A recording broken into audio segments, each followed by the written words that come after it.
Bom dia a todos, né? Estamos de volta aqui para dar continuidade à nossa 52ª sessão ordinária virtual de julgamento. Nesta, nós vamos agora iniciar com o processo de número 1.3019/2018, auto-infração 2018-05-265. Ele tem como recorrente a célula de julgamento e a Moto Honda da Amazônia Limitada, e recorrido ambos. Esse auto foi julgado parcial procedente na primeira instância e a assessoria processual tributária, não sei se colocou correto aqui, colocaram como parcial procedência, mas pelo que eu li... foi procedente, viu? Pela procedência. A assessoria processual tributária se manifesta pela procedência. Salvo engano, a assessoria processual tributária, o julgamento foi para reenquadrar para atraso de recolhimento, a assessoria processual tributária se manifesta pela falta de recolhimento propriamente dito. Então, vamos para a palavra da doutora Franci Leite. Bom dia a todos. O auto de infração, sobre o relato da infração, é a falta de recolhimento do imposto, no todo ou em parte, inclusive o devido por substituição tributária, na forma e nos prazos regulamentares. A empresa utilizou, nas operações destinadas ao Estado do Ceará, no período de abril a dezembro de 2017, percentual de redução do ICMS, substituição tributária maior do que a redução estabelecida em lei. Bom, nas informações complementares, né, muito bem detalhada pelo fiscal, ele diz que o contribuinte estava sendo monitorado no período de janeiro a dezembro de 2017, através dos mandatos de monitoramento fiscal 2017-02-2468, de 2 de fevereiro de 2017, e o monitoramento fiscal 2017-2053, de 6 de julho de 2017. Essas datas são boas porque elas vão influenciar muito no nosso julgamento. Então, durante o monitoramento fiscal, foram analisadas todas as operações comerciais de venda da empresa no período de janeiro a dezembro de 2017, em que trata o convênio ICMS 52/93 e o convênio ICMS 51/2000, tendo como destinatários contribuintes e não contribuintes estabelecidos no estado do Ceará. Então, para o cálculo do ICMS-ST, a empresa utilizou a redução na base de cálculo previsto na Lei 13.222 de 2002, que concede a redução de 29,41% na base de cálculo do ICMS em operações com veículos automotores novos realizados por concessionário. A alíquota vigente de janeiro a março de 2017 era 17%. E aí, em 27 de dezembro de 2016, né, foi publicada a Lei 16.177, majorando a alíquota de 17%, né, para 18%. Então, a partir de abril de 2017, a alíquota interna no estado do Ceará, para as operações com veículos automotores novos, passaria a ser 18%. Como não houve alteração da Lei 13.222/2002, no que concede a redução da base de cálculo do ICMS de 29,41%, a carga tributária nas operações com veículos automotores passa de 12% para 12,706%. A empresa, ela, contudo, a partir de abril de 2017, permaneceu utilizando a carga tributária do ICMS de 12%. E ela já tinha sido alterada para 12,706%. Então, a empresa, durante o período do monitoramento, foi intimada através de vários termos de intimação, que está aqui na informação complementar, foi notificada, através dos termos de notificação, a recolher as diferenças encontradas no período monitorado. Então, conforme o artigo 8, temos o percentual de carga tributária obtido com base de cálculo 17 e que deveria ser calculado, ou seja, na alíquota de 18 e a redução de 29,41. Então, em 19 de outubro de 2017, através do convênio ICMS 154, de outubro de 2017, o Estado do Ceará ficou autorizado a reduzir a base de cálculo do ICMS nas operações com veículos, que seria 33,33%. Então, a gente tem aqui várias contas depois para fazer, né? O Estado do Ceará, né, através da Lei 16.461 de 2017, concedendo uma majorização na redução da base de cálculo do ICMS de 29,41 para 33,33 nas operações com veículos automotores novos. Então, entra em vigor a partir da data da publicação, que seria 19 de dezembro de 2017. Em sede de defesa, o contribuinte, resumidamente, né, apresenta, inicialmente, ele pede a nulidade do auto de infração por iliquidez e incerteza no erro da base de cálculo do ICMS-ST. Diz que a fiscalização considerou um fator de redução de 73,94% do preço sugerido pelo fabricante, quando a lei determina a redução de 29,41%.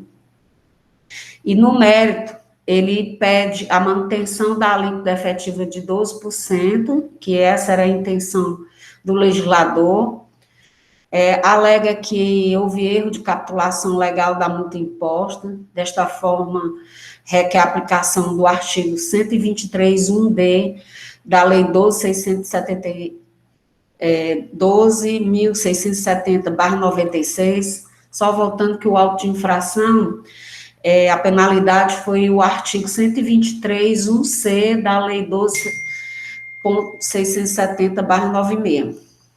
E, né, pede a sustentação oral por ocasião do julgamento. O julgamento de primeira instância, né, diz no seu relato que as provas documentais produzidas mostram mais que suficiente a forma do livre convencimento sobre a matéria, desnecessária a produção de outras provas adicionais, como perícia. Responde sobre a iniquidez, certeza e o erro da base de cálculo, dizendo que o contribuinte foi dado todas as oportunidades de exercer o seu direito do contraditório e ampla defesa, né? Tanto que ele vem aos autos e rebate a acusação. E na questão de mérito, né, sobre a falta de recolhimento do ICMS em parte, devido por substituição tributária, em decorrência da redução maior que a devida em lei, que seria do período de abril a dezembro de 2007, ele diz que o sujeito passivo não observou a alteração da legislação pertinente quanto à formação de base do ICMS, em que alterou a alíquota de 17 para 18, e que essa alteração influenciou diretamente no recolhimento do ICMS-ST, uma vez que a equação não foi alterada, independente de percentual de redução de base de cálculo, na ordem dos 29,41%. E aí ele vai pela procedência do feito fiscal, contudo, reenquadra a penalidade que do auto de infração é o artigo 123.1c para o 121.3d, que seria a falta de recolhimento, e aí reduziria aí 50% a multa sobre o imposto devido. Em sede de recurso, o contribuinte basicamente vem com as mesmas alegações, pedindo a nulidade da decisão recorrida por precariedade do trabalho fiscal e falta de certeza e liquidez do crédito tributário, pede a improcedência total, tendo em vista a intenção do legislador, pede o recálculo das operações, considerando a correta redução da base de cálculo determinada pela legislação, e de forma subsidiária, a manutenção da recapitulação da multa. A parecerista, né, muito detalhada no seu parecer, né, ela afasta as nulidades e, ultrapassadas as questões preliminares, ela, no mérito, ela diz que houve o descumprimento do disposto no artigo 2º da Lei 13.299, que prevê a redução da base de cálculo de 29,41% nas operações internas com veículos novos realizados por concessionário, quando a aquisição tenha ocorrido diretamente da montadora e por esta tenha sido fabricado ou importado. E aí, ela ressalta que a atuação, o estabelecimento remetente não observou a majorização de 17 para 18, conforme determina a lei, e ela julga, né, pelo conhecimento do recurso ordinário e do reexame necessário, nega provimento ao recurso ordinário e dá provimento ao reexame necessário para confirmar o lançamento efetuado, sujeito à penalidade no artigo 123.1c da Lei 12.670/96. E este é o relato. Obrigado, doutora Francileide. Com a palavra, doutor Rafael. Presidente, secretária, conselheiros, nobre patrono da recorrente, meus cumprimentos a todos. Presidente, a acusação é falta de recolhimento do ICMS sobre substituição tributária no ano de 2017. Como já foi esclarecido no relato, o que a gente nota, pelo menos o cerne de toda a controvérsia, aquilo que deu base ao levantamento fiscal, foi justamente o fato de a Lei 16.177 de 2016, que foi publicada em 27 de dezembro de 2016, ela majorou a alíquota de 17% para 18% das operações que eram realizadas pela autuada. E não obstante essa majoração, ela não veio acompanhada da respectiva redução da base de cálculo, que só ocorrera um ano depois.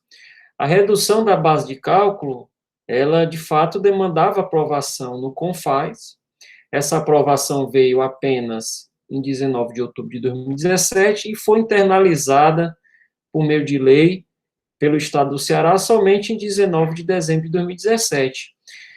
Mas, nesse meio termo, entre 27 de dezembro de 2016 e 19 de dezembro de 2017, a recorrente praticou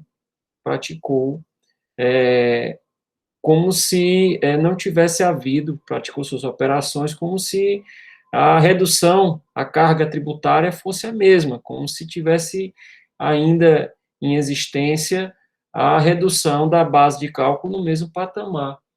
E foi justamente esse o objeto da autuação, né? A recorrente desconsiderou que a redução da base de cálculo, ela só restou aumentada, essa redução, em dezembro de 2017.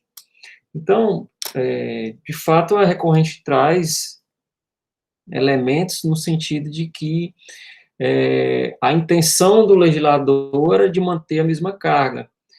Ocorre, presidente, que nesse caso a intenção do legislador eu não vejo como preponderante, porque, na verdade, o que a recorrente deseja é a retroatividade da redução da base de cálculo, o que não é possível, né? Então, ela quer imprimir efeito retroativo à redução da base de cálculo que só ocorreu um ano depois. Eis a questão. E, de fato, eu vejo com acerto a decisão singular quando vedou essa retroatividade em nome do princípio da legalidade estrita, que permeia e é uma das premissas basilares do direito tributário, notadamente na concessão de isenções parciais, como a redução da base de cálculo. Então, o que eu noto, pelo menos a princípio, é que no mérito não merece prosperar a alegação da recorrente, no sentido, notadamente, com base nessa premissa de que a intenção do legislador deve preponderar, porque viola o princípio da legalidade.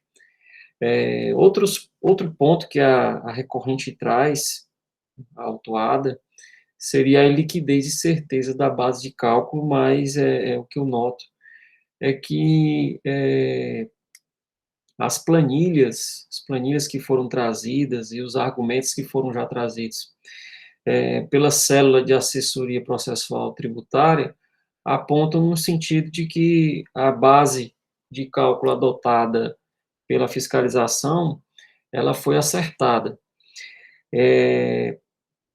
No mérito, que eu vejo como mais plausível para se discutir, seria o pedido de reenquadramento da penalidade para atraso, porque, segundo a recorrente, as operações estavam todas escrituradas, e, em razão disso, não seria falta de recolhimento, mas sim atraso. E nessa linha, presidente, eu me acosto ao argumento do recurso, que é no sentido do reenquadramento da penalidade com base nos precedentes dessa Câmara e também da Câmara Superior, considerando aí o grau de colaboração da recorrente, que foi no sentido de regularmente escriturar suas operações. Então, com base nesses argumentos que eu vou opinar no sentido do conhecimento do recurso e no mérito pelo seu provimento parcial, que é no sentido do reenquadramento da penalidade. Mas, na verdade, esse reenquadramento já foi promovido pelo julgador singular, então, no caso, seria negar provimento ao recurso, mantendo a decisão singular. Negar provimento a ambos os recursos, mantendo a decisão. Exatamente, presidente. Com a palavra, a doutora Isabela. Todos conselheiros, doutor representante fiscal, bom dia, agradeço a todos a atenção e desde já desejo muita saúde para percorrer esse momento de tanta dificuldade, né, que estamos vivendo, mas aparentemente no fim. Eu acredito que o relatório e o relato do procurador foram muito claros a respeito de qual é o objeto da discussão. Estamos falando de remessas interestaduais com veículos novos. Todos me ouvem bem, né? Perfeito. Estamos falando de remessas interestaduais com veículos novos. Os veículos novos, eles detinham até março de 2017, segundo a legislação estadual, uma redução de base de cálculo no percentual de 29,41%. E diante da alíquota aplicada, que era de 17%, você tinha uma alíquota efetiva de 12%. A partir de março, essa alíquota passa a ser de 18%, e a alíquota efetiva passaria a ser 12,706%. Porém, no mesmo ano, houve a alteração da legislação, para então adequar a redução de base de cálculo para 33,33%, voltando à alíquota efetiva de 12%. Que era anteriormente prevista para as operações com veículos novos. O primeiro ponto muito importante é que quando fomos fazer a conferência do cálculo realizado pela fiscalização, nós notamos que a redução de base de cálculo que foi por ele aplicada não foi de 29,41% que determinava a legislação original. A redução que ele aplicou foi de 26,06%. Esse argumento ele foi apresentado em defesa administrativa, contudo, o julgador de primeira instância não analisou sob a justificativa de que as planilhas de cálculo que fundamentaram a autuação não estariam anexas ao processo. Veja, a questão aqui sobre a existência de erro nos cálculos, ela foi sequer analisada para o julgador de primeira instância. Então, a inexistência dessa juntada, não tem dúvida que ela prejudicou o direito de defesa do contribuinte, porque ele teve um dos seus argumentos que foram sequer conhecidos pela decisão de primeira instância. E além disso, né, como todos sabem, o auto de infração, ele tem que ser instruído com todas as provas que demonstram os valores que estão sendo exigidos do contribuinte. E a decisão de primeira instância atesta ainda mais a iliquidez e incerteza do auto de infração, já que esses cálculos sequer foram apresentados no processo. Então, por isso é que o contribuinte reitera o seu pedido de nulidade ante a iliquidez e incerteza do auto de infração, nem que seja da nulidade da decisão recorrida, para que este fundamento seja de fato analisado, considerando que houve a juntada das planilhas, que deveriam ter sido juntadas pelo fiscal, mas foram juntadas pelo contribuinte no seu recurso administrativo, ou pelo menos a redução a readequação dos cálculos, considerando a redução de base de cálculo correta prevista à época. Esse é o primeiro ponto suscitado no recurso, em sede de preliminar. No mérito, eu gostaria de fazer uma observação que eu acho que talvez não tenha sido considerado quando da análise das operações que foram objeto da autuação. Estamos falando de remessas interestaduais para contribuintes para não contribuintes do imposto. E a exigência é de diferença de ICMS por substituição tributária. Em regra, as operações para consumidor final, ou seja, não contribuinte para consumidor final, as operações para consumidor final, elas não estão sujeitas ao ICMS-ST. Especificamente nos casos de veículo, há essa exceção. De fato, existe a tributação, a incidência do ICMS-ST com base no convênio 51 de 2000. Só que, doutores, o convênio 51 de 2000, ele foi editado antes da emenda constitucional 87 de 2015, que determinou que as remessas interestaduais para consumidor final passaria a sofrer a divisão do ICMS entre o estado de remetente e o estado de destino. Antes disso, o ICMS devido nas operações interestaduais com destino ao consumidor final, elas eram exclusivas do estado remetente. Só que o que acontece? Como no caso de veículos, você tem aí um concessionário que sempre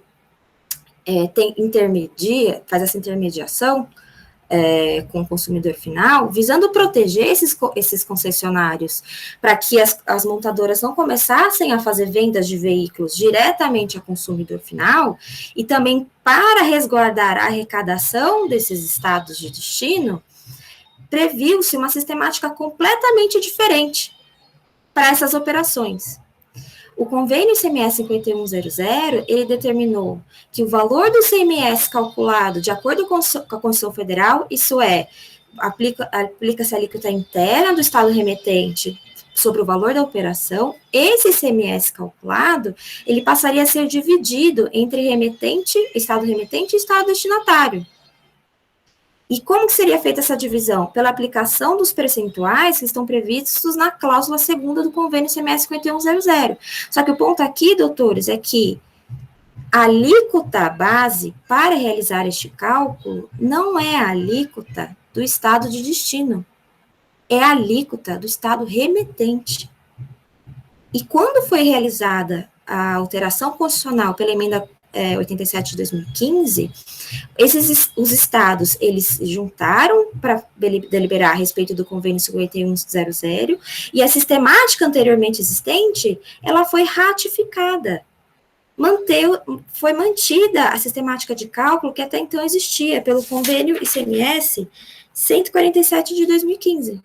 Então, ou seja, pouco importa que o estado do Ceará tenha majorado a alíquota de 17% para 18%. O que importa nas operações diretamente ao consumidor final é que a alíquota do estado remetente mantinha-se como 17%, porque a divisão não era feita numa sistemática normal de ICMS-ST, a divisão era feita nos termos do convênio ICMS 5100.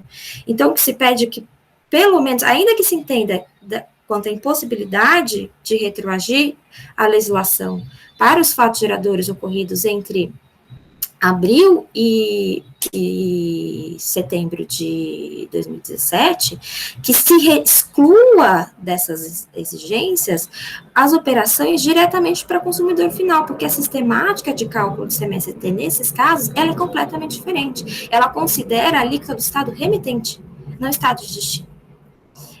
Por fim, no que se refere à capitulação da multa, caso entenda-se pela manutenção, ainda que parcial, do auto de infração, diante do parecer do procurador do Estado, no sentido favorável à recapitulação, pede-se a manutenção da decisão de primeira instância sobre esse ponto, e mantida a recapitulação legal até já realizada. São esses os pontos que eu gostaria de esclarecer. Agradeço a todos pela atenção e desejo um bom dia. Obrigado, doutora Isabela. Nos parece que tem um ponto inicial, que é a nulidade do julgamento singular, que a doutora Isabela trouxe. Eu não ter enfrentado um dos elementos. O doutor Rafael não se posicionou sobre esse. Estava na sede de recursos, tinha isso, doutora Isabela? Não, né? Não, foi explicado que o argumento não foi analisado sob esse argumento e que seria alegar a própria torpeza em benefício do Estado. Isso foi alegado dentro do recurso. E que a questão não foi analisada, isso foi alegado. Tá certo. Doutor Rafael, nós não escutamos em relação a isso, essa nulidade por não ter enfrentado esse elemento da defesa. Você se Presidente, eu entendo que a nulidade deve ser afastada em razão de o julgador singular ter se posicionado no sentido das provas que dos autos já constavam. Então, não enxergo a nulidade que foi suscitada pela defesa em sede de recurso.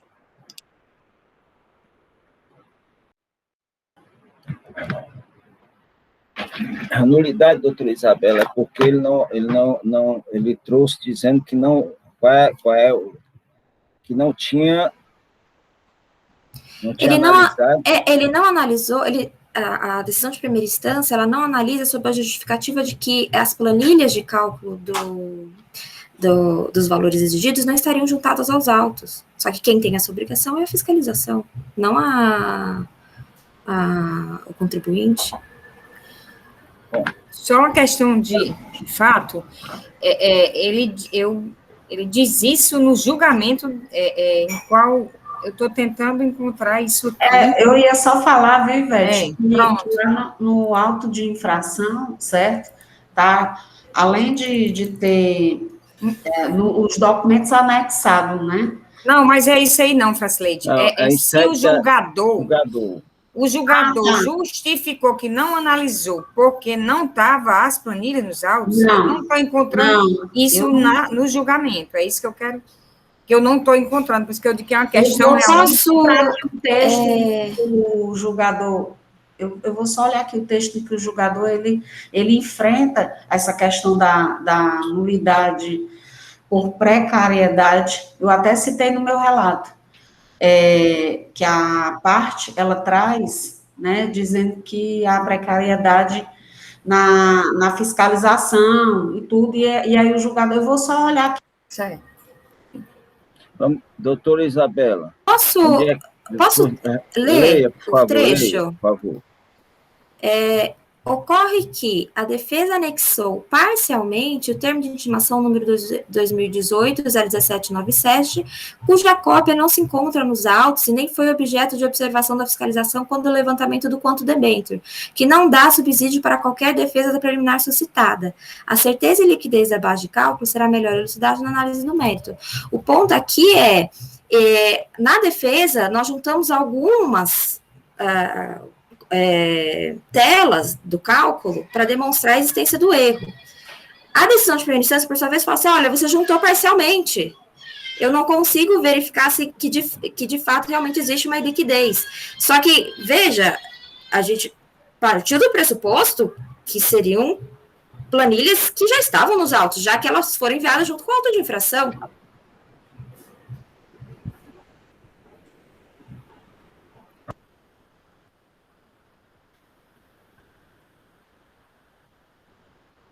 Esse trecho está nas folhas 73, viu, Ivete? Tá lá pois é, mas quando eu li, é por isso que eu tinha entendido, eu posso só completar o raciocínio, eu tinha entendido que seria as planilhas que se viram de prova para a autuação. Mas, na verdade, pelo que eu estou entendendo desse trecho que eu tinha lido, é que o julgador está dizendo assim, esse termo de intimação, né, esses elementos não estão nos autos, mas não foram, pelo menos eu estou extraindo a interpretação de que essa intimação foi no momento do monitoramento, e que a autuação, ela se baseia naquelas planilhas que foram anexas aos autos. Então, assim, ficou difícil para o julgador, não é diferente, vamos dizer assim, não é que não exista os documentos que embasam a autuação, e eles estão aí, pelo menos eu estou entendendo assim. Agora, o termo de intimação que a defesa, a cópia que ela apresentou, não estava nos autos, são coisas diferentes, mas vamos conversar melhor aqui para ver se eu estou interpretando correto. Doutora Isabela, vamos deixar os conselheiros debater mais na frente, se tiver alguma questão de fato, tá certo? A senhora pode trazer, mas vamos deixar os conselheiros, já passou o momento, porque toda vida que eu abro para a senhora, eu tenho que abrir em seguida para a procuradoria, certo? Quando é alguma coisa de fato, a gente não tem problema, mas é para evitar que o conselheiro fale uma coisa, e às vezes os conselheiros vão trazer o que a senhora iria falar, ok? Aí vamos deixar os conselheiros debaterem, e lá na frente, se houver alguma necessidade, a gente reabre. Doutor Michel, me desculpe ter lhe cortado, mas foi o objetivo de deixar vocês tratarem do assunto sem cortes. Obrigado. Imagina, presidente. Eu acho que, assim, aqui a gente tem que focar, nesse primeiro momento, na questão da nulidade da decisão singular. Se esse elemento da impugnação foi, de alguma forma, analisado, suficientemente analisado ou não. Me parece que pode até ter havido algum equívoco por parte do julgador singular, mas que ele se atentou para o ponto e versou sobre ele, eu não tenho dúvidas que tem um item só sobre isso aí, as folhas 73, salvo o melhor juízo. É só, senhor presidente. Bom, senhor, estão abertos os debates em relação à nulidade por não ter enfrentado todos os elementos contidos na defesa, em especial uns quadros de cálculo que a empresa apresentou. Mas, senhor presidente, a conselheira Francileite, que é a relatora, eu acho que eu e Ivete tomamos a frente dela, desculpa, conselheira.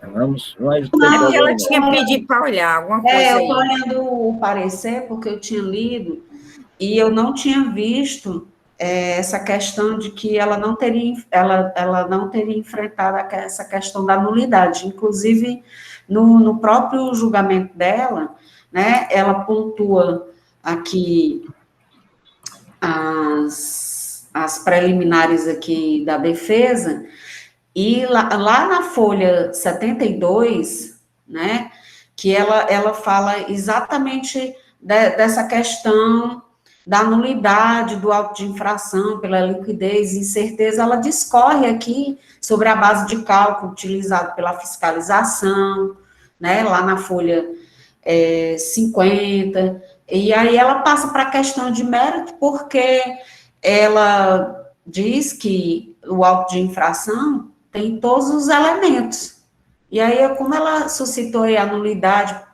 pelo julgamento singular, de não ter enfrentado essa questão, eu acho que está aí nessa linha de raciocínio aí da Ivete mesmo, porque o fiscal, ele fez o monitoramento, Era isso que eu queria falar naquela hora, e aí você tomou aí a minha frente, mas não tem problema. Eu queria dizer, Ivete, que lá no termo, nas informações complementares, o fiscal, ele colocou todos os documentos, né, anexou aqui os documentos, o CD contendo o termo de intimação e provavelmente as planilhas de diferença a recolher, né, tem um CD também contendo as notificações, as intimações, e ele fala sobre as diferenças a recolher. Então, era isso que eu ia falar naquela hora do auto de infração, e eu acho que vai muito mais nessa linha aí que a Ivete estava falando.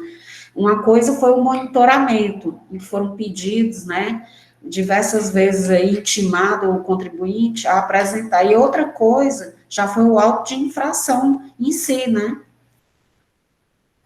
Mas aí eu deixo aberto para outra discussão aqui. Ok, está aberta aí a discussão sobre a nulidade de julgamento singular. Doutor Alexandre. Minha preocupação... Doutor Alexandre, depois doutor Ivete. Alexandre, vai lá. Presidente, só para uma questão de nivelamento, tá? Pelo que eu estou entendendo da alegação do contribuinte, é que, e aí me corrija se eu tiver entendido corretamente, a relatora ou alguém. A advogada disse que, na sua defesa, ela trouxe o seguinte: olha, não aplicaram a redução correta, aplicaram 26,06, quando deveria ser 29,41. E isso ela suscitou na defesa. E no julgamento de primeira instância, ele não foi revisto esses cálculos. E por não ter sido revisto esse cálculo, houve, então, uma supressão de instância, uma ampla defesa. É essa a questão?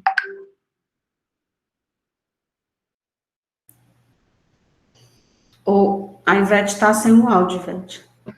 Falou alguma coisa? Doutor Ivete, senhores... eu entendi, Alexandre. Opa, como é? Vai falar, presidente? Para eu não tomar mais a vez que eu tomei aí da Francilene? O Alexandre fez uma pergunta aos conselheiros. Foi respondido isso, que a empresa trouxe, dizendo em relação à redução, que foi aplicado, tá certo? O Alexandre trouxe isso. A doutora Ivete fala e depois eu passo para a doutora Dalcília. O primeiro ponto é que está sendo pedido aqui a nulidade do julgamento de primeira instância, né? Primeiro ponto. E a justificativa dada pela doutora Isabela é que o julgador não analisou esse ponto da redução, justificando que não constava nos autos esses documentos. E aí ela alega que isso aí traria até o cerceamento de direito de defesa. Daí foi que eu estava tentando ver no julgamento se a justificativa dada pelo julgador era dizendo que deixou de analisar porque não tinha esses documentos. Mas eu estou entendendo da justificativa do julgador é que não é os documentos da autuação, não é a planilha da autuação. Aí eu posso estar até equivocada. Foi o termo de intimação que eu estou entendendo que era do monitoramento e por isso que não está nos autos. Mas se eu estiver equivocada, eu peço até ajuda, porque é assim, por que eu estou pontuando isso? E na hora, Francileide, eu disse que não tinha nada a ver com o auto. Eu queria saber, era no sentido de dizer assim, realmente, o julgador deixou de analisar aquela questão com a justificativa de que não tinha os documentos, e não tinha esses documentos, e esses documentos eram do auto. Se for verdade o que a parte está dizendo, realmente isso daí suprimiu o direito de defesa dele na primeira instância. Eu não sei se eu piorei a situação, mas, assim, esses documentos eram da autuação? Se era da autuação, não foram analisados dizendo que não tinha, mas, na verdade, tinha. Mesmo que o julgador tenha respondido o quesito, mas se ele se equivocou e deixou de analisar em função desse equívoco, a meu ver, realmente seria motivo de nulidade. Mas não é isso que eu estou vendo nos autos. Aí onde eu peço a ajuda dos demais colegas para esclarecer. Ok, doutora Ivete, vamos escutar agora a doutora Dalcília. Eu acho que é importante também esclarecer se esse erro aí tem a ver com mérito, porque se for o mérito, ele respondeu. Porque o que eu já julguei um processo parecido, semelhante, em que houve essa alteração da alíquota, e aí só tempos depois foi que veio a redução da base de cálculo, foi alterada, aí o que o fiscal fez? Ele fez o cálculo já considerando o imposto de 18%, que é o que é esse processo também.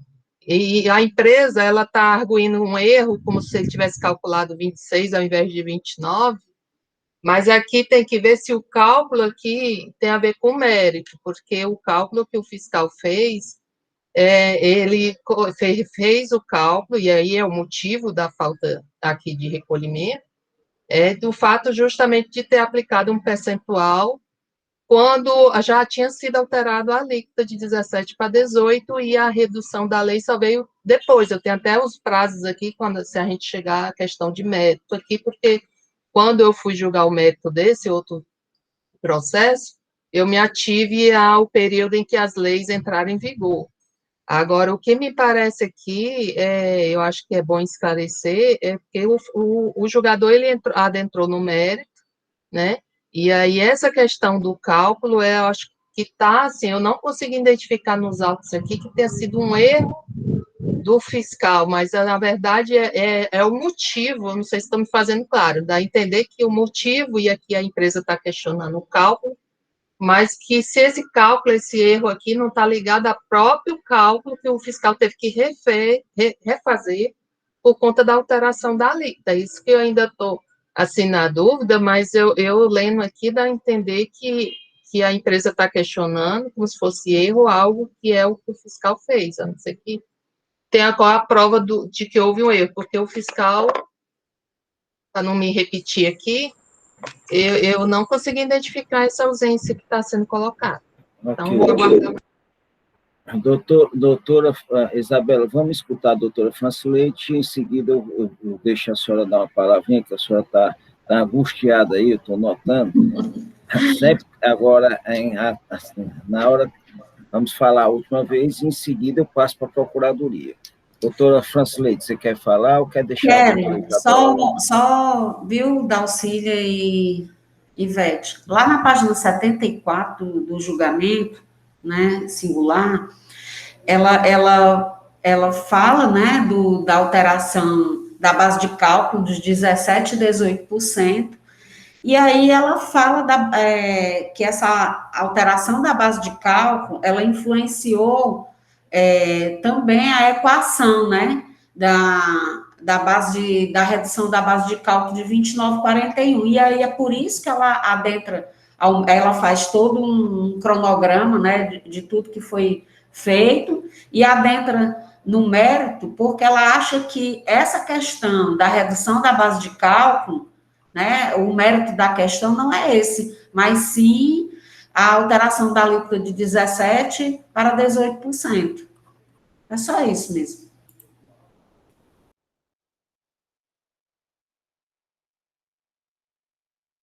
Doutora Isabela, vamos ver se a gente esgota agora as dúvidas, que é para a gente, em seguida, doutor Rafael, já fica autorizado a se pronunciar, que é para a gente poder dar continuidade.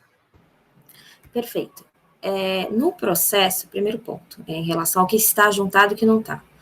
No processo, está juntada a planilha consolidada por mês do cálculo. Quando o contribuinte foi intimado do auto de infração, veio a cópia do auto de infração disso, e mais as planilhas analíticas do cálculo da autuação, onde constam nota a nota, operação por operação. Foi com base nesta planilha analítica que se verificou que o fiscal, ele não aplicou a redução de base de 29,41%. Ele aplicou uma redução de base menor. Só que essa questão ela não foi analisada pela decisão de primeira instância, porque o contribuinte não juntou a versão integral dessa planilha analítica fornecida pela própria fiscalização.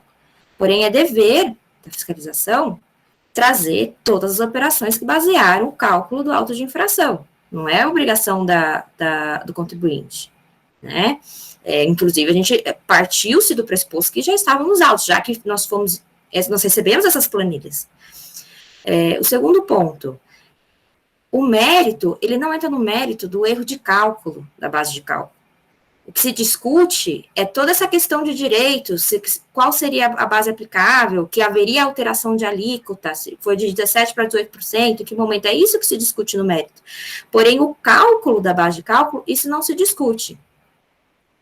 Pela planilha, até nós, se vocês me permitem, eu apresentar aqui a defesa, rapidinho, que a gente traz um cálculo, rapidinho. Não vamos demorar.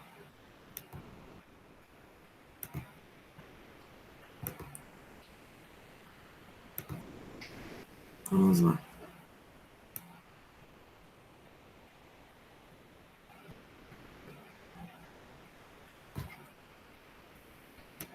Peço perdão, um pouquinho para cima. Aqui. Essa aqui é um exemplo de uma das operações, que são várias com os mesmos valores. Se vocês olharem aqui a planilha que nós colacionamos como exemplo, né? São várias notas cujo preço é 5.570. Quando aplica-se a redução de 29,41%, que seria 1.638,14, verifica-se que a base de cálculo seria de 3.932. No entanto, a base de cálculo utilizada pela fiscalização foi de 4.118,36. Nós estamos falando aqui de um problema de aplicação de alíquota, não de aplicação, não de base. Senhora, Então, advogada, me permite, assim, até tirar uma dúvida, porque, e talvez seja até esclarecimento para a senhora também, se me permite fazer uma observação, até nessa tela que a advogada estava falando, porque, assim, esse preço aí, essa redução de 29,41, e aí me corrija se eu estiver errada, é a redução que a empresa aplicou, não é? Com base na alíquota de 17%, ela tinha uma redução de base de cálculo de 29,41, não é isso? Isso. Então, o fiscal ele não poderia manter esse 29,41, porque ele é uma base de cálculo, uma alíquota calculada com base, um redutor calculado com base na alíquota de 17%.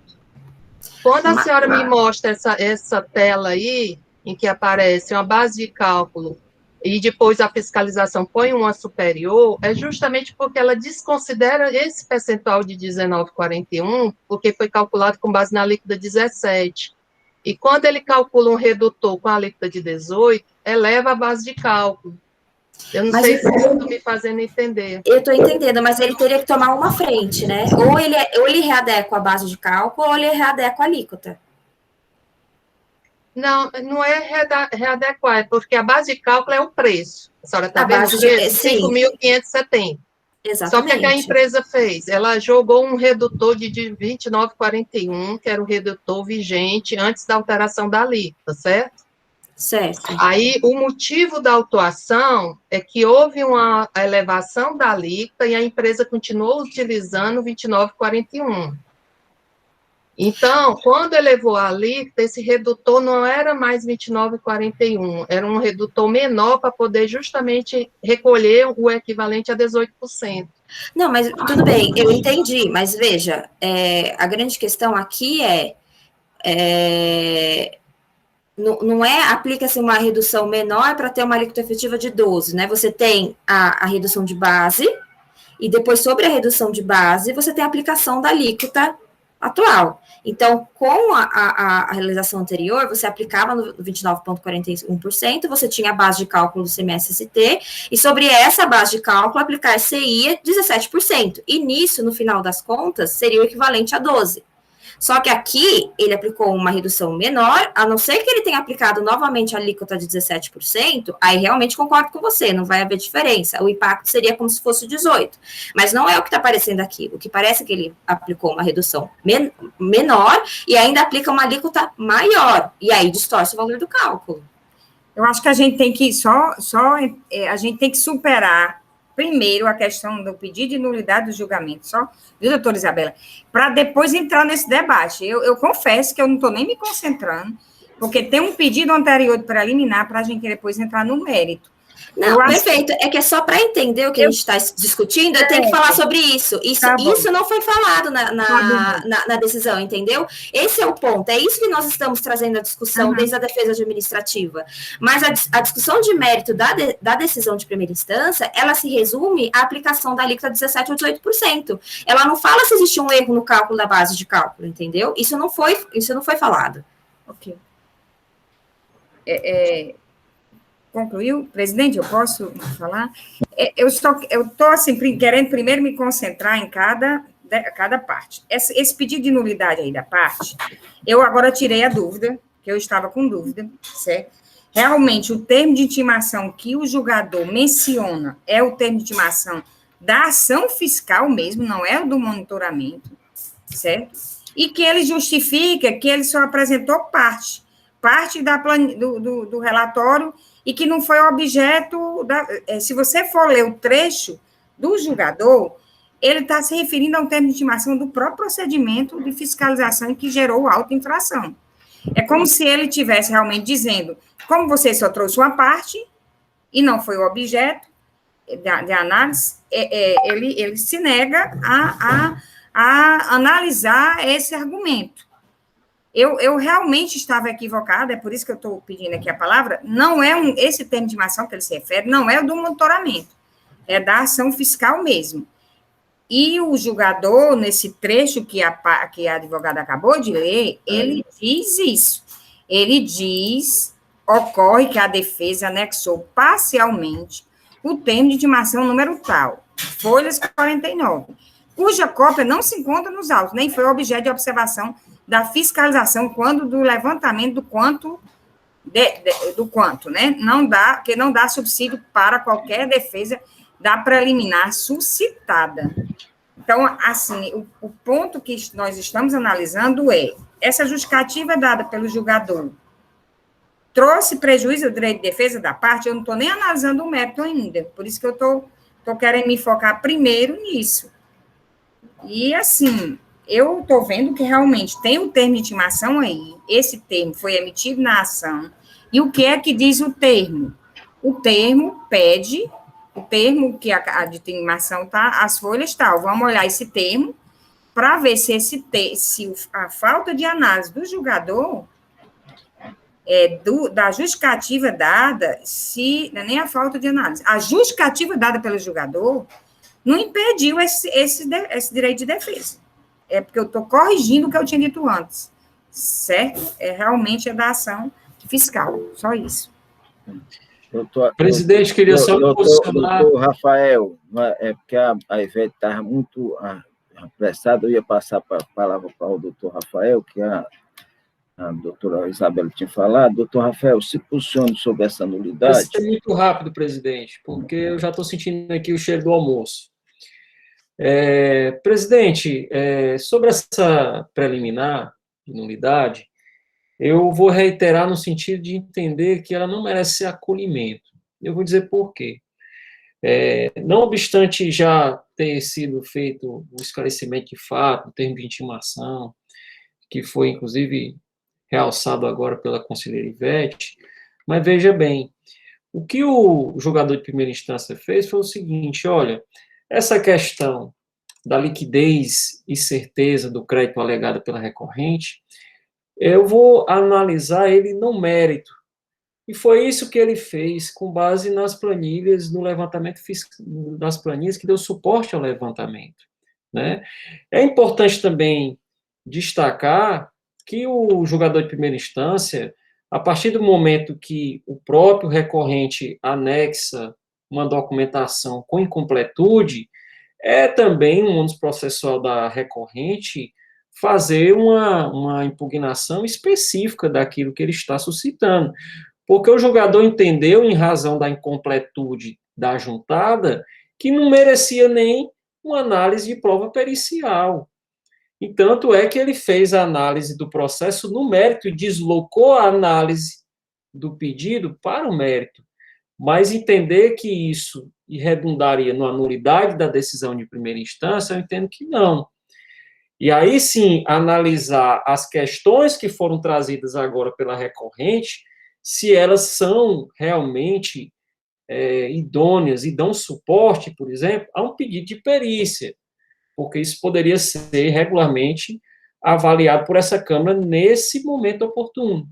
Mas a tal ponto de declarar a nulidade da decisão de primeira instância e antes mesmo de identificar se isso importou num prejuízo evidente, né, um prejuízo evidente que até o momento eu não consigo enxergar esse prejuízo evidente à recorrente, eu opino no sentido de que o pedido de perícia, reitero, no sentido de que o pedido de perícia seja denegado por esse egrégio colegiado, presidente.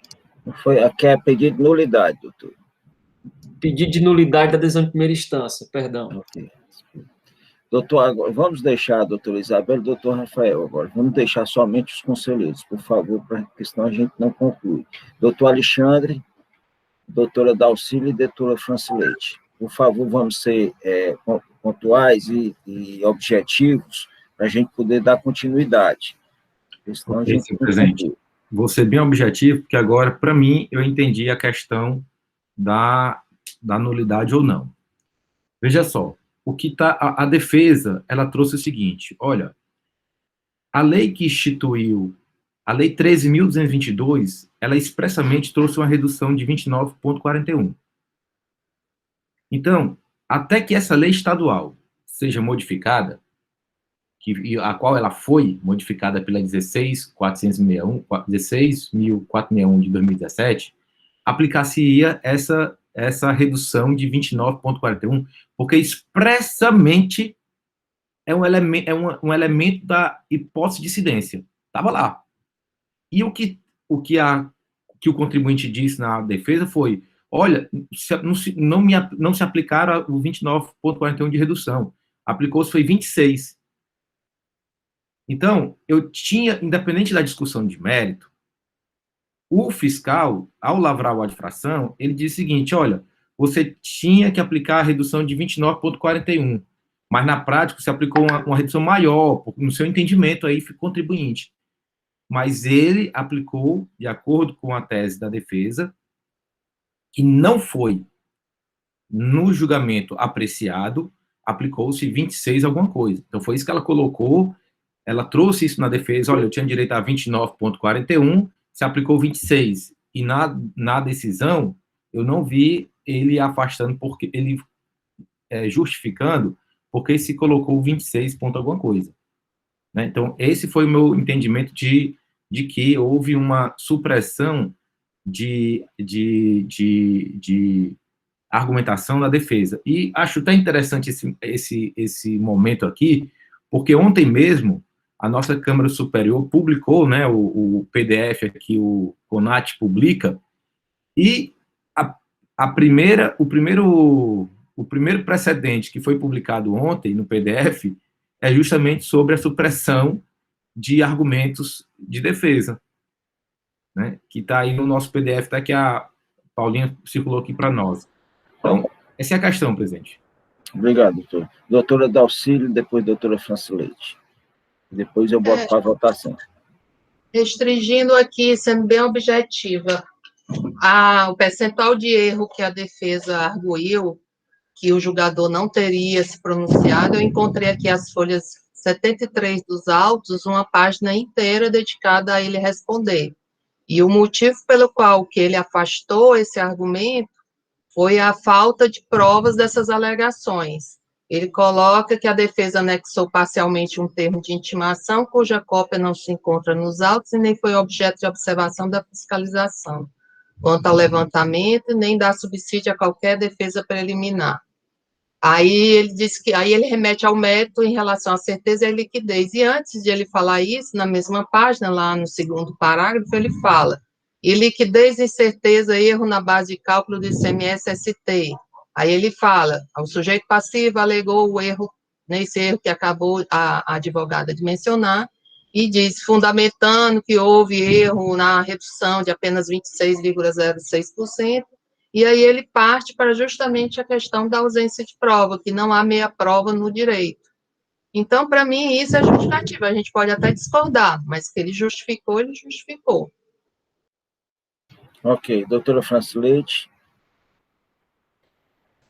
Só para complementar o que a Dalcília está falando, e aí o julgador, ele fala, a parte está falando que não estão nos autos as planilhas que deu suporte a esse cálculo e tudo, mas o fiscal anexou, eu volto a dizer, o fiscal anexou ao termo de dar o auto. Doutora Francis Leite, doutora Francis Leite, só para ser justo, tá? A advogada disse aqui em sessão que o julgador singular tinha usado esse argumento dizendo que não estava nos autos esses cálculos. Ela não disse que o fiscal não juntou. Ela traz dizendo que na justificativa do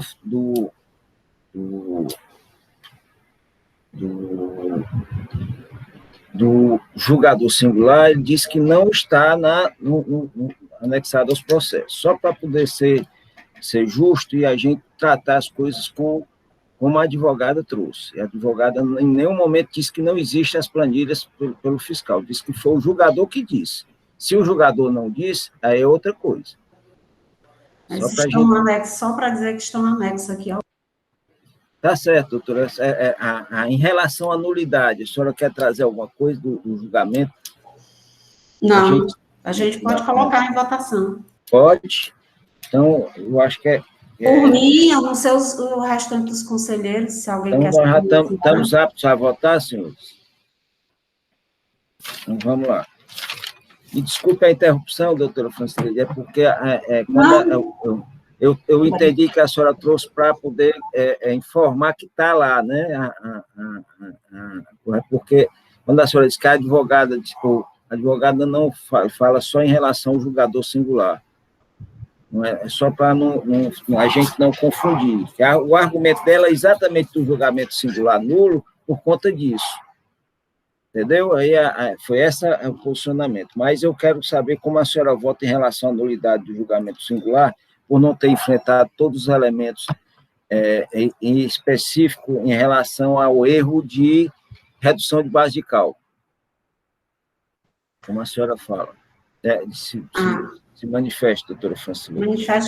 Afasto o pedido de nulidade. Acho que a julgadora singular enfrentou todas as questões. Ok. Doutor Roberto. Com a relatora, presidente. Doutora Ivete.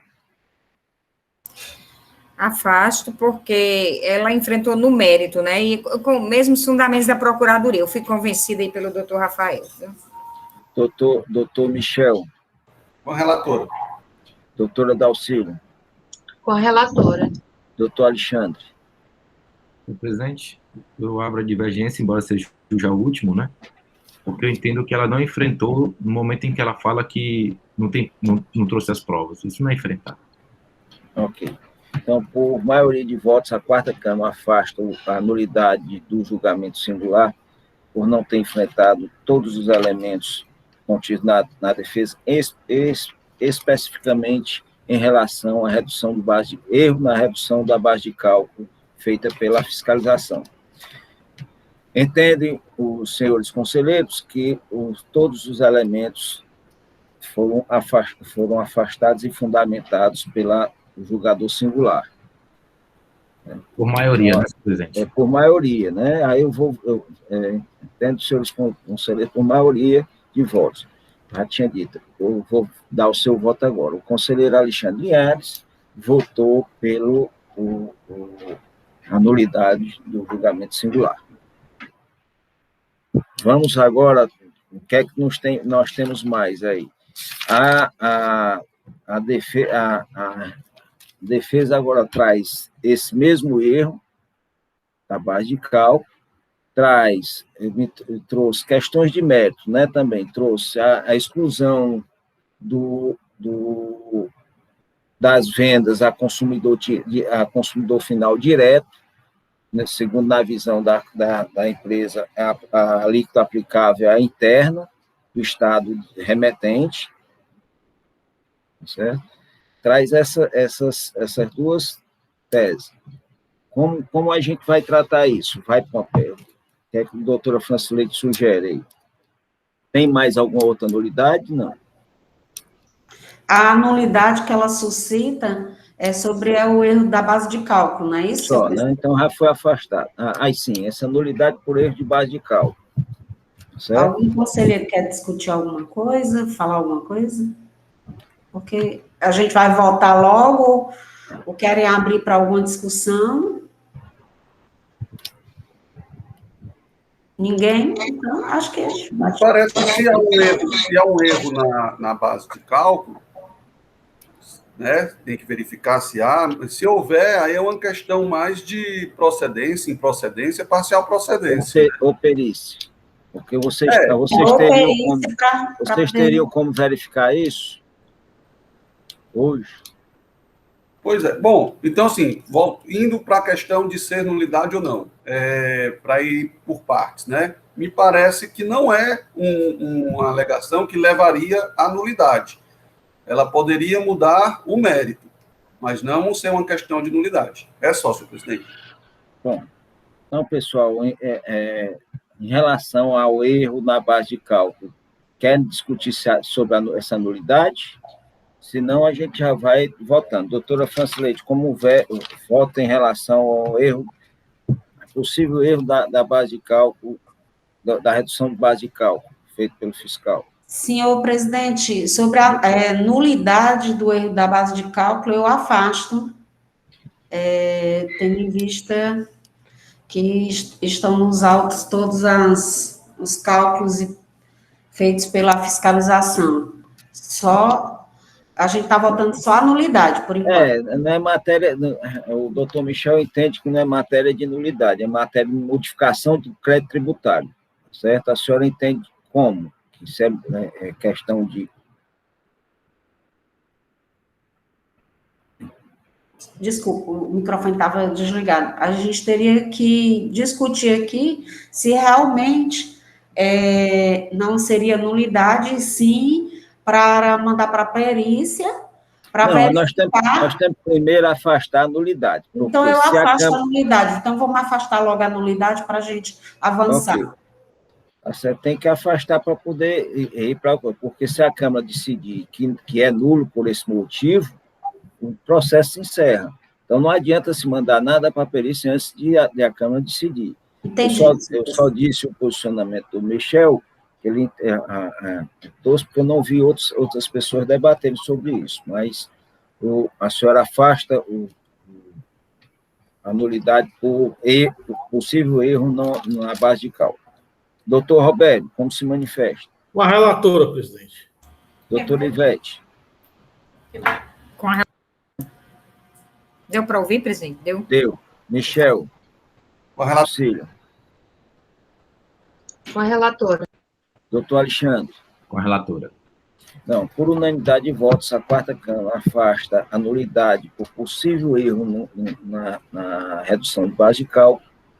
Entendo os senhores conselheiros que não se trata de nulidade, que não há nulidade por esse erro, sendo passível, caso seja constatado, de redução de base de cálculo, de redução do valor. Questão de mérito. Não foi isso que eu entendi dos debates. É isso, senhora conselheira relatora. Então, vamos para... Agora, nos parece que nós temos que verificar se esse processo vai para a perícia ou não vai, ou se vamos... E se for para a perícia, me parece que tem 2 pontos que a empresa traz. Eu vou passar já passo a palavra para a doutora Dalci. Primeiro, se vai para a perícia, tem que verificar Tem 2 pontos que vocês têm que decidir. Você tem que olhar se a redução de base de cálculo, se existe o erro ou não. E o segundo ponto que a empresa traz é a retirada das vendas interestaduais para consumidor final, direto. Certo? É bom decidir isso para não ficar indo para lá e depois voltar e a empresa, olha, eu solicitei isso, nem deliberaram. Doutora Dalcília pediu a palavra, doutora Dalcília, se manifesta.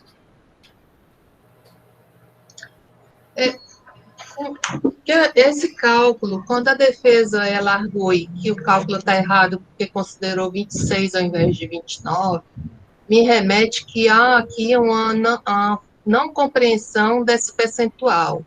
Porque eu lendo aqui a defesa coloca que quando houve aumento da alíquota, na verdade, essa alíquota, em vez de 12, deveria ser 12,07, 0 alguma coisa aqui, deixa eu... Eu estou com tanta coisa aberta aqui, até me desculpem, mas ela faz aqui uma interpretação própria, que não é, ao meu ver, um indicativo de erro, mas de interpretação da norma. Por quê? A alíquota, quando ela foi alterada, e como eu disse, eu já peguei um processo desse para analisar com mais calma, ele altera esse percentual. Então, não dá para mandar para a perícia para refazer para esse percentual de 29,41, porque esse percentual que a defesa alega é o percentual anterior à mudança da alíquota. Quando se dividir a alíquota de 12 por 17%, se tinha esse desconto, esse percentual que a empresa tinha a obrigação de recolher, essa diferença, que era equivalente a 70, deixa eu ver aqui o cálculo que eu tinha feito antes, 70,59. Então, antes da vigência da alteração da alíquota, para 18%, esse percentual de redução de base de cálculo de 29,41 corresponde justamente ao percentual que você pega a alíquota de 12 e divide por 17. Então, o imposto ST a ser recolhido é sobre o restante do valor da nota, sobre o valor da operação, que seria 79,59. Havia o aumento da alíquota depois disso, sem que haja a correção desse redutor. O que é que outros autos que eu já peguei para fazer? O que é que a fiscalização faz? Ela joga o percentual de 18%, ela faz a mesma divisão de 12%, só que por 18%. E aí, a obrigação da empresa na base de cálculo já passa a ser a 0,66%, passa a ser 66%.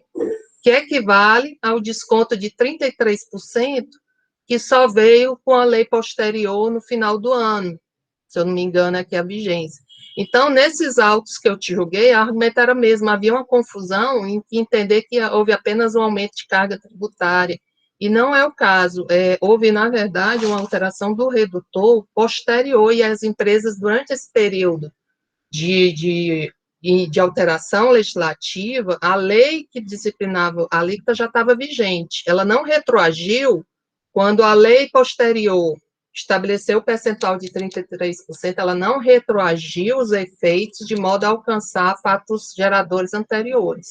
Então, senhor presidente, o argumento de que deve-se calcular o correto é 29,41, eu entendo que se mistura com o próprio mérito. E eu entendo que não há aqui provas de que há um erro de cálculo, mas um erro de interpretação da norma. Um modo de interpretar a norma. Doutora Dalcília, em relação à retirada dos cálculos da venda para consumidor final, porque a empresa alega que traz em tese, ela diz que a alíquota na venda para consumidor final, direta, é a alíquota interna, foi antes da emenda constitucional, e a interna é do estado de origem, que, segundo a empresa, não houve aumento lá.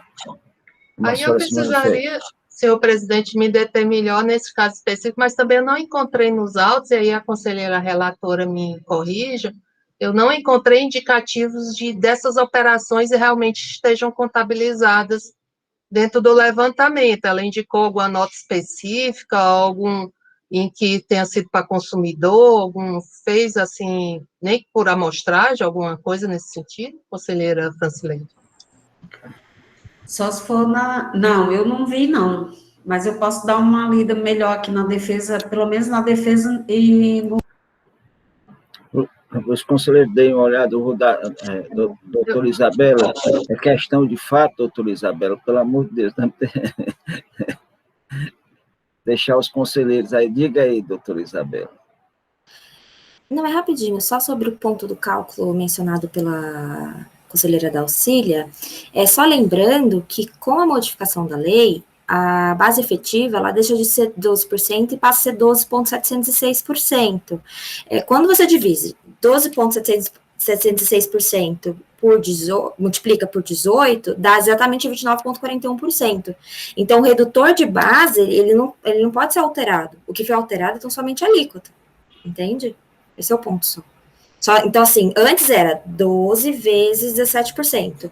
Agora é 12,706 vezes 18%. E aí, quando você vê, dá 29,41%. Em ambas as hipóteses. Porque a redução de base, ela se manteve. Senhor presidente, só assim, a questão de fato, que isso é uma questão de interpretação, realmente, porque o argumento que eu peguei de defesa também foi esse, é uma interpretação da forma de cálculo, mas não de um erro. Eu estou questionando aqui, trazendo para a conselheira Francileide, se há provas do erro, porque se não tiver uma indicação realmente de erro, aí eu me posiciono contrário à perícia, só se tiver, assim, nem que seja por amostragem, mas só o argumento em si, de percentuais, eu entendo que isso é mérito. Interpretação da norma. A fala da advogada confirma que é uma interpretação da norma dela. Mas aí atribuir erro. Tem, conselheiro, alguma coisa de erro assim? Porque eu também não encontrei. A advogada, ela trouxe uma questão de cálculo só, ela não é nem de interpretação, pelo que ela trouxe, mas eu vou passar a primeira palavra para a doutora Ivete, e aí depois a gente trata isso, porque Presidente, cálculo... faz tipo que eu... doutor Roberto, me desculpe, doutor Roberto. Estou calado aqui o tempo todo, mas agora vou me filiar a São Tomás de Aquino, e a cautela é necessária. Né? Eu acho que nós devemos apreciar o pedido de perícia, presidente. Nós vamos continuar debatendo aqui horas e não dá para... Eu não me sinto apto a julgar esse processo sem perícia. Obrigado, doutor Roberto. Doutor Ivete, doutora Francileide, doutor Alexandre. A gente para no Alexandre e vamos para a votação. É porque, assim, conselheiro Roberto, para a gente definir pela perícia, a gente tem que entender o que é que a gente está decidindo, o que é que a gente está entendendo sobre a matéria, né? Então, vamos lá.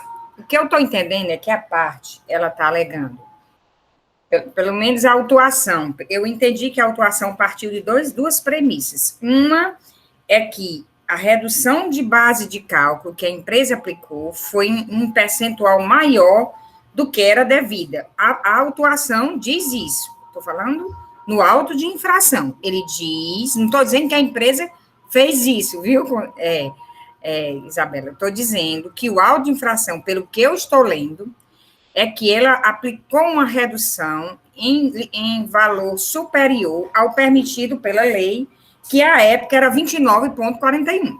Essa é uma premissa da fiscalização.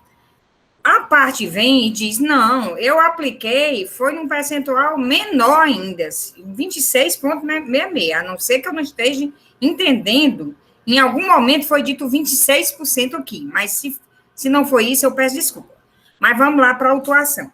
A autuação foi que ela teria direito só a essa redução de 29,41 e que a alíquota que a empresa usou foi 17, era para ser 18, porque já tinha uma mudança na lei dizendo que a alíquota era 18, certo?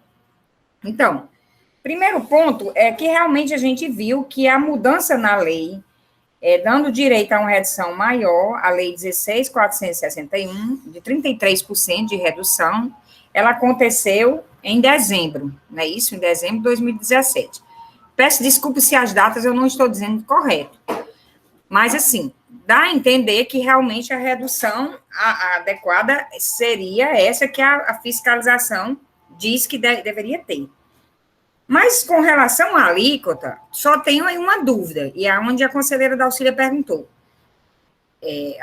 A parte diz, eu quero que exclua operações que não estariam sujeitas a 18%, e sim a 17%, porque a época, como é para consumidor final, era para ser a alíquota do Estado do emitente. Aí a pergunta a Dalcília fez essa pergunta, existe alguma operação indicada que realmente foi aplicada, tem esse tipo de operações para consumidor final? Aí, essa é a pergunta. Então, para ir para uma perícia, a gente tem que indicar uma falha, um equívoco, que aí vai ser a interpretação nossa da norma, a interpretação do colegiado, né? Não é a interpretação do colegiado a autuação se baseia na norma que realmente é a 2941 e realmente a empresa aplicou numa alíquota maior, se ela se baseia nessa alíquota, então não haveria por que perícia. Se existia aqui uma brecha para perícia, é só com relação... Doutor Ivete, só me cortando um pouquinho, só porque a sua premissa é sem querer. A empresa está dizendo que o fiscal coloca 29,41, certo? E na planilha, a redução, ele em vez de colocar 29,41, ele altera, bota mais. Tá certo? Na planilha Fez uma redução maior? Fez uma redução maior? Uma redução menor. Uma redução menor. Menor. É isso que a empresa está trazendo. Mas é porque quando eu disse da redução de 20, menor não era 26, não era, doutora Isabela? Sim, mas aí, quando reduz menor, a base de cálculo fica maior. Certo. Tá certo? Aí o imposto é maior. E aí ela traz 2 ou 3 exemplos mostrando isso. Tá certo? Que aconteceu. Tá certo? Segundo ela, vamos aceitar o que o fiscal está dizendo, 29,41. Mas, presidente, tudo bem, você esclareceu realmente um ponto que estava confuso para mim. Mas a fiscalização, ela não se baseia nos documentos fiscais, né? E na base de cálculo declarada nos documentos, aí eu estou sem entender onde seria esse erro. Entendeu? Eu não fiz essa amostragem, nem fiz, eu não sei se tem. A empresa que traz essa alegação... Presidente, tá certo? Se me permite só uma correção aí, o fiscal não pode ter utilizado 29,41, porque se ele utiliza, ele está mantendo a mesma alíquota de 17. Ele utilizou um outro valor. 29,41 foi o que a empresa... Aqui, só para poder, nos debates, a gente não se afastar dos fatos. A empresa foi que defende que é 29,41, porque ela defende a alíquota de 17 até nessa redução. O fiscal, ele calculou com a diferença. E a redução não é 20? A carga tinha que ser 18, porque aumentou. E a redução não é 29,41, não, conselheira? Ela deixou de ser. Ela teve um período que aumentou só a alíquota, conselheira Ivete. Aumentou a alíquota de 17, a lei aumentou. A lei que aumentou a alíquota é uma, certo? Ela entrou em vigor antes.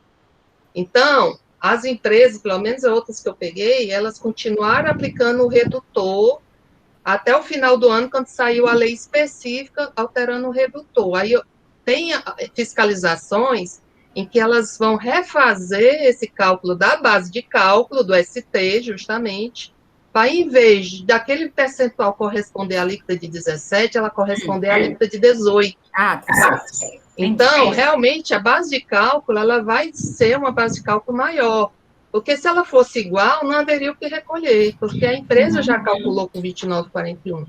Certo. Então, só existiria dúvida aqui da operação para consumidor, se a operação para consumidor, se era 17 ou 18. Só restou essa dúvida, então, no seu entendimento, Dalcília? É isso? Foi por isso que eu perguntei à conselheira Senhores, deixa eu só ler um pedacinho daqui, tá certo? Da informação complementar para vocês.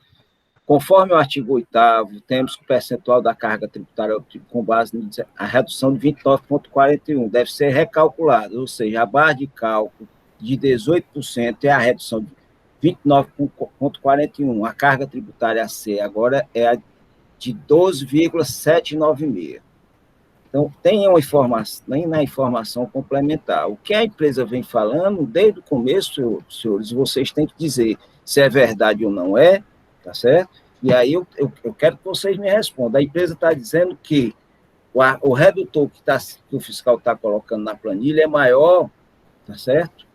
Do que o que ela teria que ser feito.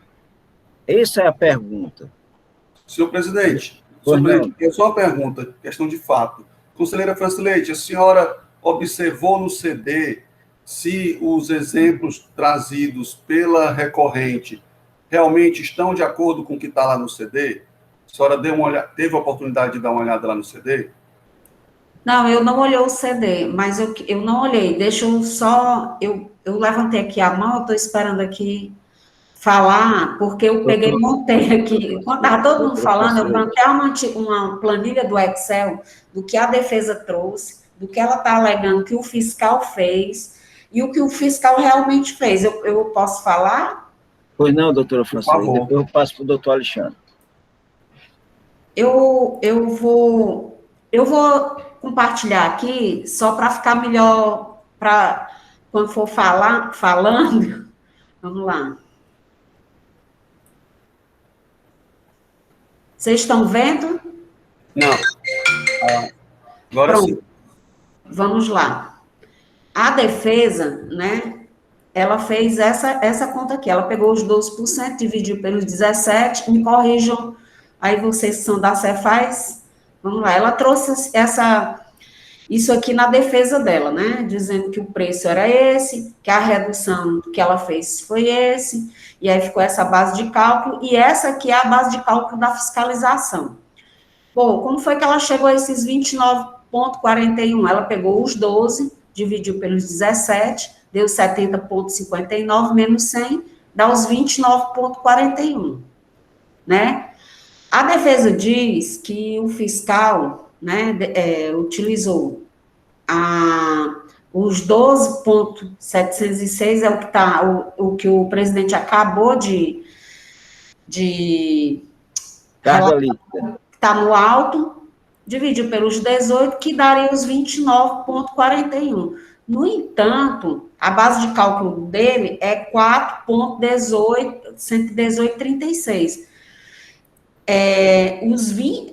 Isso aqui foi o que o fiscal utilizou, né? 26, reduziu a base de cálculo para chegar aos 4,118,46, né? E na legislação seria o quê? Os 12 dividido pelos 18, que daria os 33, né? Se fosse utilizar os 33,33, reduziria aqui a base de cálculo, pelo que eu entendi. Então, é isso? Não, 33 é depois. Não, nem 33. Assim, primeira pergunta.